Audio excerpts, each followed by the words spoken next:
With a flounder, the way you can cut the guts, the head, and the ribs out for the most part, it's like a question mark. So you'll put your knife in right there, like at the anal chute, and then run it along this cartilage. And like if you rub your finger across it, you can feel it. But there's a question mark where it goes cartilage around the cartilage, and then ribs right there, and then you come out over the top. Your knife, as long as you have a good sharp knife, like I'm not pushing on this at all. Yeah. It'll do the work, and it'll just follow that for you. And see how it comes back around. So I'm in the ribs now, and then I come back to the head, and that's where the question mark. Like, see how it's kind of looks like a question mark? Yeah. That's a good reference. You have to cut through that part kind of hard then. The head is going to be a little hard. If you want to save your blade, you can like have a different knife to cut through the head. Really, what you want to do is try to get between the vertebrae, and then you won't be dulling your knife. You're just popping through cartilage. So then, once you have it like this, because you can see your whole bone structure there, it's super easy. So you just lay this fish, and all you want to do is get your knife in like that so that you can sweep it out and bring it around. Yeah. So I'm going to just ease my knife in there. And you don't have to try to, like, if we're doing this for speed, you want to put your knife all the way in and then do it out. But because we're not in a huge rush, you can take your time and make nice, pretty cuts so that you end up with good-looking fillets. And you just ease down. And then, like here, I wasn't all the way to the spine, so I just turned my knife around a little bit. And then ease in up under there. You don't ever want to go over this center line because then you won't be flat against the bone. Because it'll, the only place you want to do that is the tail. You can cut right over that on the tail because there's not a lot of meat there.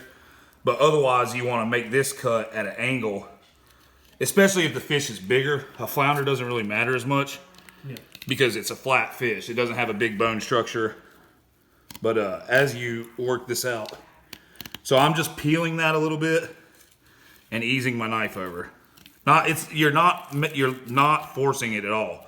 Let the knife do the work, and then just ease it along that bone structure and work your way out.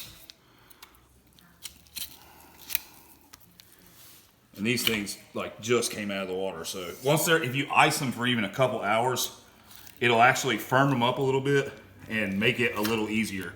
And then you can rinse the outside off real good so you're not slipping and sliding all over your cutting board.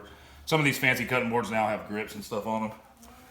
This is one my buddy made me out of like old barnwood. Oh, nice. Yeah, it's pretty cool. This meat looks like lighter than the other flounder.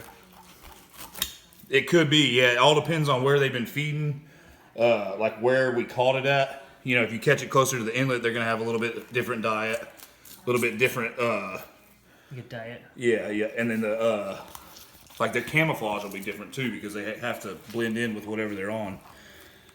So then I just did the same thing on that, worked my way up, and then just picking up a little meat here. I missed on the initial. And then the same thing, you're working to get over that backbone, using your thumb to fold this meat back, and then use the flex of your knife so you can make sure you're against the spine there.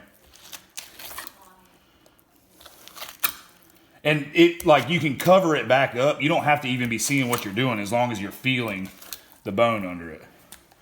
So then, boom, end up with, little to nothing on there.